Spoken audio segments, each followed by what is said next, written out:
Bonjour et bienvenue dans Miss Net, l'émission qui analyse la mise en scène des vidéos sur internet, et tout de suite, une défaite imminente.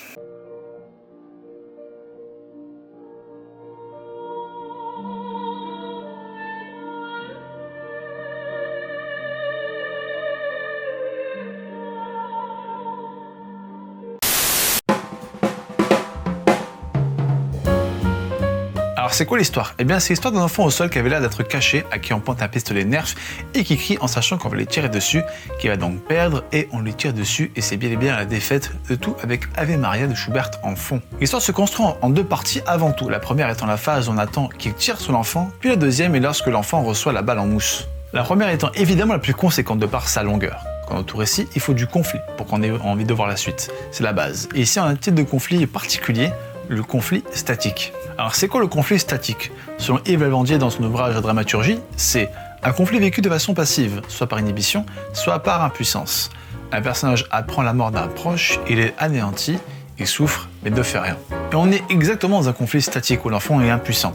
Et comme aussi l'indique le titre des vidéos, on est dans une tragédie. Mais c'est quoi exactement la tragédie? En général, une tragédie sonne comme un genre dramatique qui se conclut par une fin négative, la mort du personnage principal, l'effondrement du monde, etc. Mais si on prend le même terme au niveau du récit, c'est pas pareil. Donc c'est quoi une tragédie quand on y pense par rapport au récit? Eh bien si je dois résumer ce que dit Yves Lavandier dans la dramaturgie, je dirais que c'est un type de récit qui tend à sublimer le genre humain par l'apparence de libre arbitre et dont les obstacles faisant face au personnage sont d'origine interne. C'est-à-dire que les obstacles sont les conséquences de ses motivations, de ses convictions et surtout de ses actions. Et pour comprendre l'impuissance que l'on vit, nous, en s'identifiant à lui, eh bien, il est temps de passer à la mise en scène.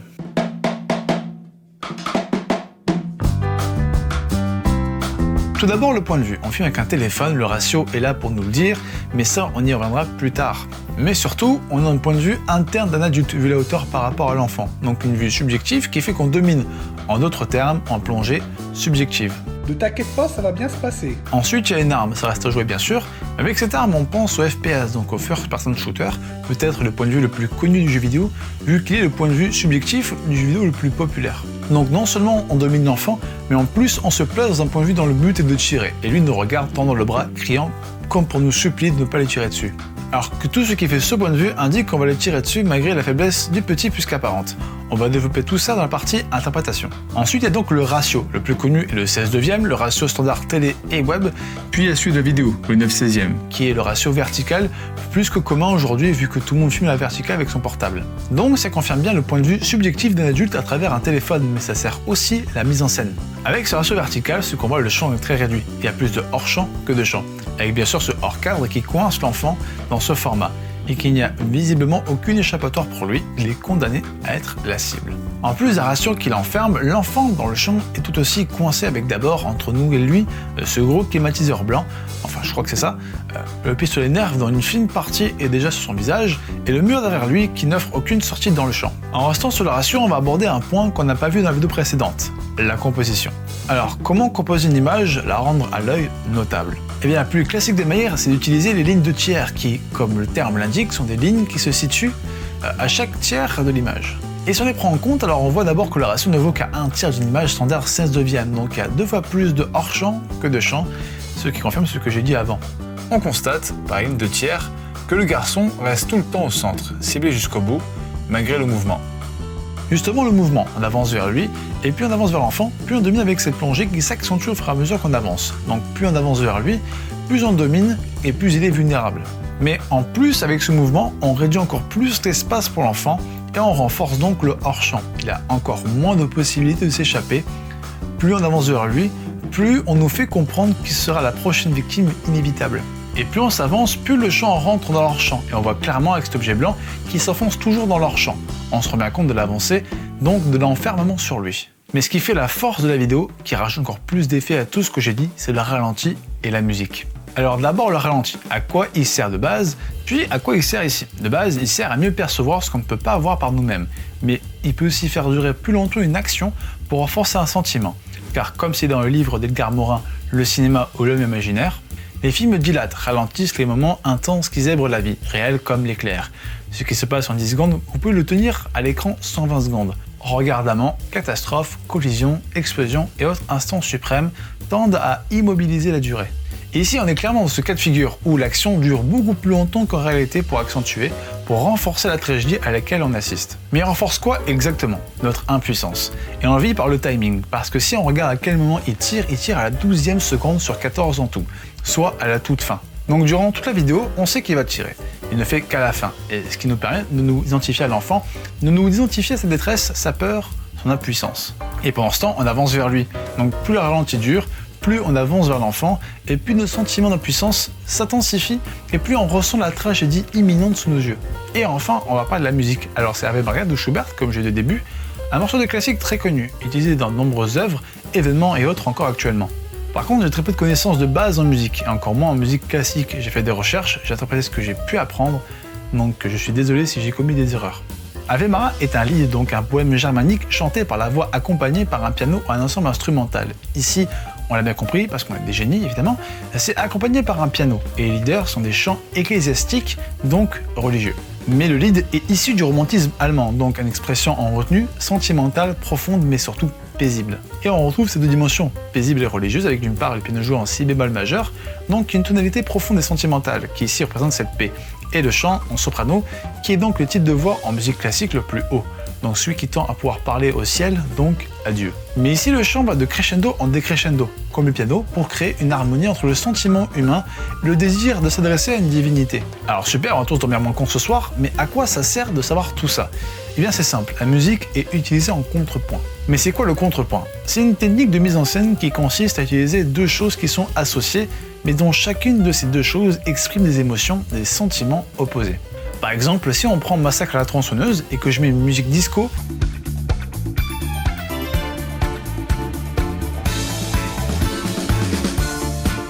eh bien c'est clairement dissonant. Et c'est cette dissonance qui fait toute la force du contrepoint. Le contrepoint est souvent une technique quand on veut faire rire au second degré, mais aussi pour faire peur au premier degré par exemple. Typiquement, une scène dans un couloir sombre et sale, un personnage marche seul, et on entend une gentille comptine chantée par une fille.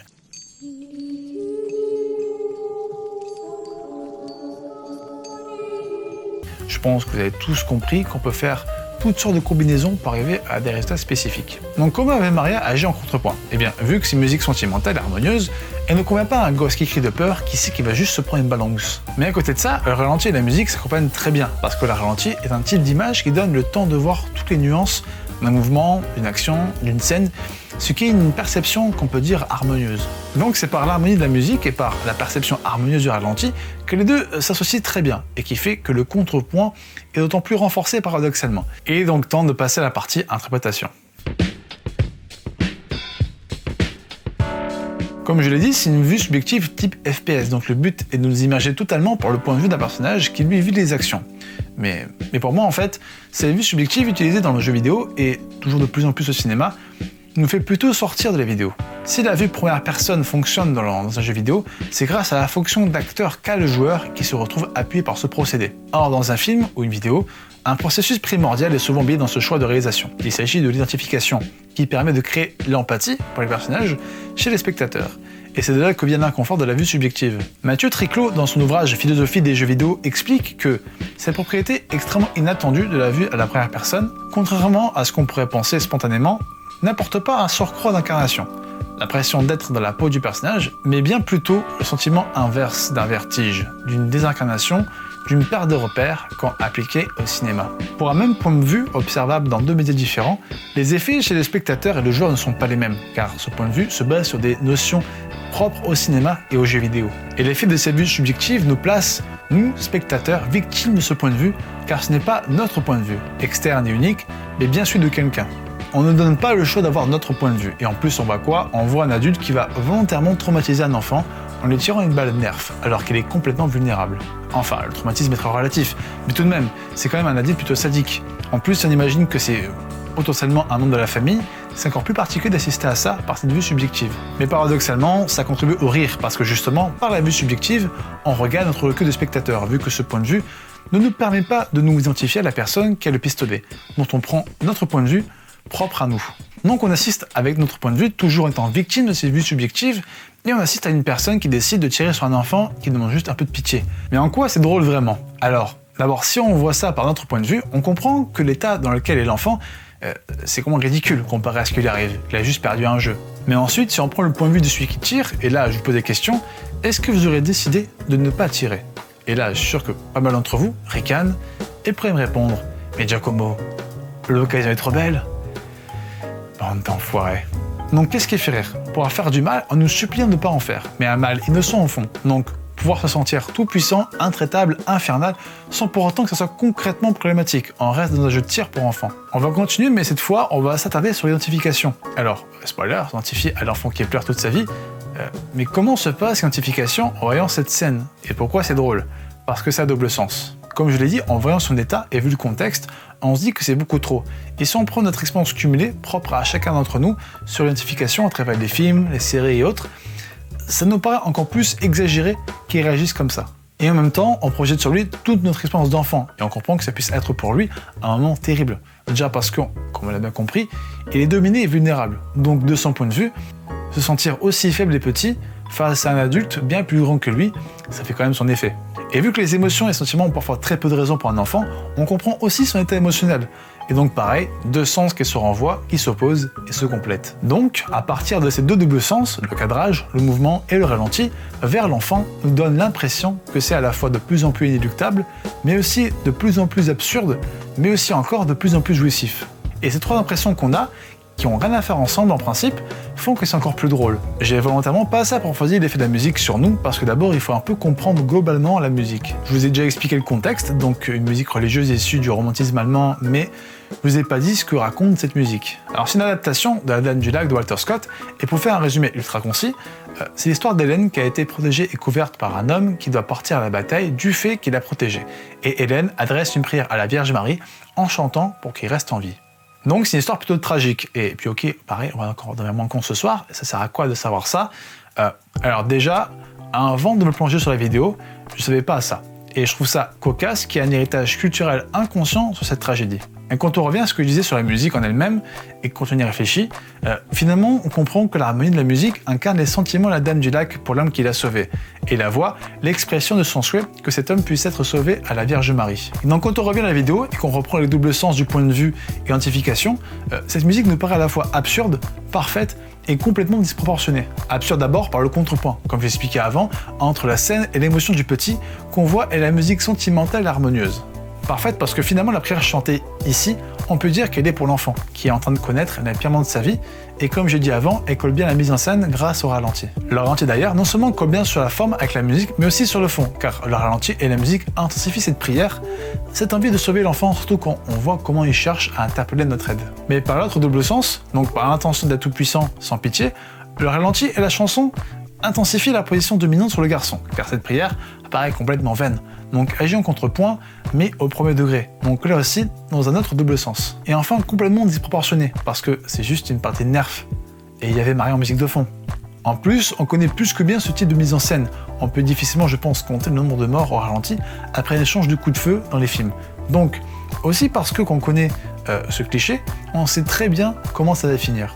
Donc cette tragédie est une parodie des tragédies en reprenant une mise en scène globale des tragédies au cinéma, avec en particulier la caméra qui s'avance vers la victime, le ralenti et la musique qui appelle à notre plus profonde empathie et le personnage conscient de vivre ces derniers instants. Ensuite, du fait qu'on a chacun notre point de vue, on se rend compte qu'il y a beaucoup de niveaux de lecture sur cette simple vidéo. Mais surtout, je pense qu'on se rend compte chacun d'entre nous de notre propre niveau de lecture au premier visionnage, avant de comprendre les autres niveaux de lecture. On a vécu chacun de nous une façon différente de voir cette vidéo. On a tous vu la même chose, mais par nos sensibilités, on a vu chacun de nous une histoire différente. Et donc, morale, plus il y a de spectateurs devant un film, plus il y a de films différents. Merci d'avoir regardé la vidéo jusqu'au bout, je suis allé vraiment loin, ça peut vous rassurer, ça va être comme ça tout le temps. Et donc d'ici là, faites attention à la mise en scène, surtout quand on pense qu'il n'y en a pas. Ciao! C'était M, c'était N, c'était Missénette.